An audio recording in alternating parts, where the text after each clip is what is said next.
नमस्कार, रिअलिटी गपशपमध्ये तुमचं स्वागत आहे। आजच्या एपिसोडमध्ये भाऊचा धक्का हा खरोखरच बघून खूप मजा आली। रितेश सरांनी ज्या पद्धतीने निक्की तांबोळी हिने हप्ताभर या घरामध्ये सर्व सदस्यांना ज्या पद्धतीने त्रास दिला होता आणि खास करून वर्षा उसगावकर या सिनियर अभिनेत्री यांना खालच्या लेवलचं बोलली होती, त्याचा मात्र त्यांनी चांगला खरपूस समाचार घेतला आहे आणि त्यांच्या एंट्रीमध्ये त्यांनी सांगितलं आहे की या घरामध्ये जे उद्धट सदस्य आहेत त्यांचा चांगला आज मी माज उतरवणार आहे। रितेश सर एवढ्यावरच न थांबता तिने ज्या पद्धतीने मराठी माणसांची मेंटॅलिटी बद्दल बोलली होती त्याचाही चांगलाच समाचार घेतला आहे आणि तिला सगळ्यांसमोर हात जोडून मराठी माणसाची माफी मागायला लावली आहे। हे बघायला मात्र खूपच छान वाटलं। ह्याच्या पुढे निकी मराठी माणसाविषयी बोलताना 10 वेळा विचार करेन। निकीचा चांगला खरपूस समाचार घेतल्यानंतर सरांनी अंकितालाही चांगलेच खडे बोल सुनावले आहेत। अंकिताने घरात एंट्री केल्यानंतर इरिना बद्दल हिने मराठी माणसाची जागा घेतली आहे ही जी कमेंट्स पास केली होती आणि गेमच्या वेळी सुद्धा तिने मराठी माणसांना नॉमिनेट करण्याऐवजी आपण दुसऱ्यांना नॉमिनेट केलं पाहिजे याबद्दल जसं तिने ऑब्जेक्शन घेतलं होतं, रितेश सरांनी ही तिची चूक तिला चांगल्या शब्दात दाखवून दिली आहे आणि घनश्यामने सुद्धा ही मराठी कार्ड खेळते याबद्दल ऑब्जेक्शन घेतलं आहे।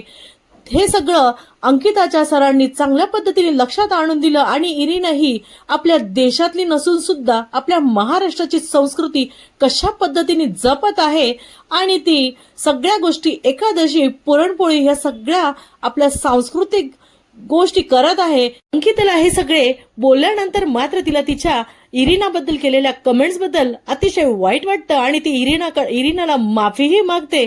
मात्र अंकिता ही तिच्या मराठी माणसाच्या केलेल्या मुद्द्यावरती ठाम राहते।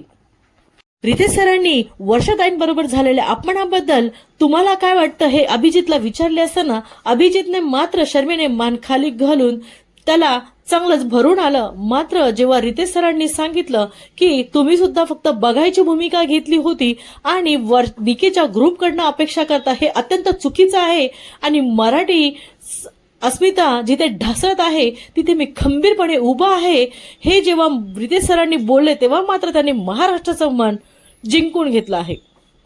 रितेश सरांनी जान्हवीला रात्रीच्या वेळी वर्षाताईंना झोपताना जो त्रास दिला होता आणि तिच्या चुकावर पांघरून घालण्यासाठी मी मस्करी केली अशा पद्धतीने तिने घरात सगळ्यांना सांगितले होते, त्याचाही चांगलाच खरपूस समाचार घेतला आणि मस्करीची कशी फसकरी होते हे बोलल्यानंतर मात्र जान्हवीने शर्मेने मान खाली घातली। यानंतर नंबर आला वैभवचा।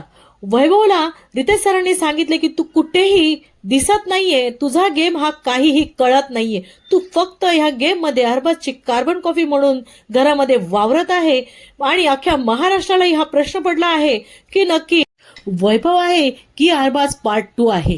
तुझं काहीही ह्या घरामध्ये व्यक्तिमत्व दिसत नाहीये, तू आणि जान्हवी ह्या गेम मध्ये फक्त निकी आणि अरबाज यांचे साइड किक बनून राहिले आहात। अशा पद्धतीने भाऊचा धक्का हा रितेश सरांनी छानपणे गाजवला आहे। असेच नवनवीन अपडेट बघण्यासाठी माझ्या चॅनलला लाईक करा, शेअर करा आणि सबस्क्राईब करा।